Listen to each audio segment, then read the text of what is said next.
Even as the ceasefire held, Israel and Iran remained locked in a silent standoff. Within days, Iran began to rebuild its military footprint. Transport trucks moved centrifuges into newly hardened underground bunkers outside Shiraz. Engineers worked overnight to restore missile launchers. Schoolchildren in Tehran passed by armor-clad convoys and whispered of coming storms. Israel responded not with bombs, but with shadows. Its intelligence services conducted classified raids inside Iran, targeting logistics camps and nuclear research labs. These strikes left no public damage, no craters, no casualties, but delayed critical projects.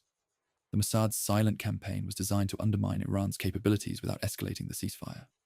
On the other side of the border, Hezbollah operatives slipped across northern Israel, planting surveillance equipment and testing border sensors.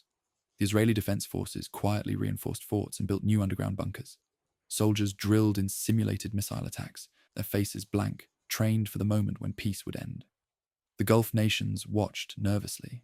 Saudi Arabia invited American troops to expand air defense cover for its oil terminals. The UAE accelerated purchases of fighter jets.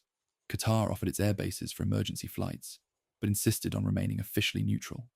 Even Oman, long a discreet diplomatic presence, warned both sides that any broad escalation would jeopardize fragile Gulf cooperation. In Tehran, the rhetoric hardened. State media ran public broadcasts showing reconstructed research centers amid banners declaring, "Iran will never bow." Yet citizens faced shortages, power cuts, heating fuel rationing, and rising food prices. Protests erupted in Mashhad and Isfahan, small at first, then spreading, in reaction to the hidden costs of secret warfare. In Jerusalem, the Israeli cabinet reconvened. Military intelligence reported that Iran had achieved only partial restoration. The nuclear timeline had been pushed back at least 6 months. But uncertainty lingered. One misstep, one hidden cache, one new breakout path could redraw the map. Arguments erupted. Some ministers pushed for immediate airstrikes while others urged caution, fearing international backlash. In Washington, behind closed doors, ministerial planners worked with European and Asian diplomats to draft a new framework for inspections. It wasn't a treaty, no signatures, no grand gestures, but a shared set of guidelines for tracking centrifuge activity through satellite feeds, private inspections, and dual-use nuclear procurement monitoring. The plan skirted around existing treaties, but offered a potential breathing space for diplomacy. Meanwhile, hackers on both sides continued their digital duels. Iranian hackers periodically disrupted Israeli municipal websites, triggering brief panic and confusion.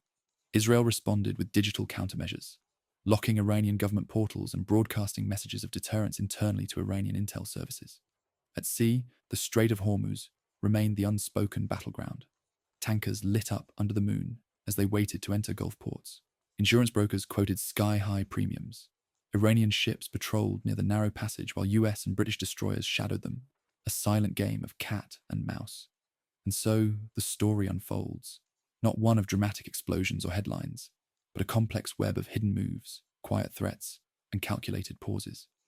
The conflict has entered its grey zone between war and peace. Border villages remain on alert. Nuclear technicians laboured under secrecy.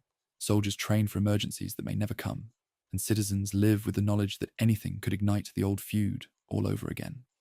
The pause has created space, but not security.